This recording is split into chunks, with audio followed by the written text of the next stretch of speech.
क्या income tax act 1961 खत्म हो गया है? मतलब पुराने टैक्स नोटिसेस, स्क्रूटनी, पेनल्टी सब खत्म? अगर आप भी यही सोच रहे हो कि रिपील का मतलब पुराना चैप्टर क्लोज, तो रुक जाएं, क्योंकि सच काफी शॉकिंग है। 1961 एक्ट रिपील होने के बाद भी पुराने केसेस पर वही पुराना लॉ चलेगा। सिर्फ 2 मिनट में समझते हैं कि कैसे।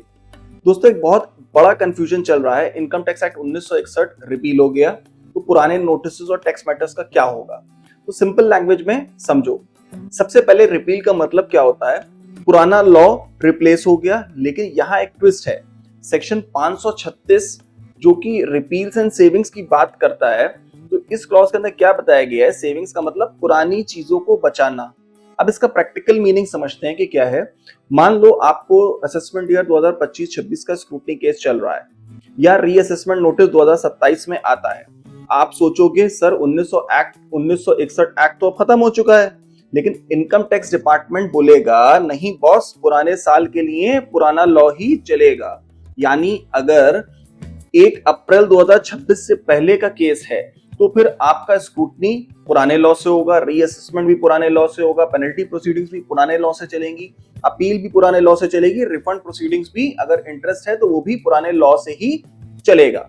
एक सिंपल सा एग्जांपल लेते हैं। मान लीजिए आप असेसमेंट ईयर 25-26 का रिफंड 2027 में मिलता है, तो उस रिफंड के ऊपर जो इंटरेस्ट की कैलकुलेशन होगी वो भी पुराने एक्ट के ही हिसाब से होगी। सिमिलरली अगर पुराने ईयर की कोई डिमांड आपकी है तो उसके ऊपर जो इंटरेस्ट लगेगा वो भी पुराने लॉ का ही लगेगा। तो सबसे इंपॉर्टेंट लाइन ये है कि ओल्ड ईयर्स के लिए ओल्ड लॉ, मतलब रिपील का मतलब बिल्कुल क्लियर है, क्रिस्टल क्लियर है कि अगर पुराना कोई भी नोटिस आता है तो उस पर पुराना लॉ लगेगा। कोई भी नया केस होता है 1 अप्रैल 2026 के बाद तो उस पर नया लॉ लगेगा। तो जितने भी प्रोफेशनल्स और टैक्स पेयर्स हैं उनको एक चीज याद रखनी है, 2026 के बाद कुछ सालों तक दोनों सिस्टम पैरेलल चलते रहेंगे। पुराने ईयर्स के लिए ओल्ड एक्ट, दूसरा नए ईयर्स के लिए न्यू एक्ट। अब कमेंट में बताओ, क्या आपको भी लगा रिपील का मतलब सब पुराने मैटर खत्म हो जाएंगे? मेरे हिसाब से तो नहीं।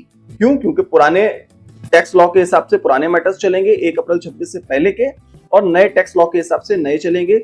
इवन हम जो रिटर्न्स फाइल करेंगे इधर 2026-27 के अंदर, वो भी पुराने एक्ट के हिसाब से ही करेंगे। तो कमेंट करके मुझे जल्दी से बताओ कि आप रिपील का मतलब क्या समझते हो।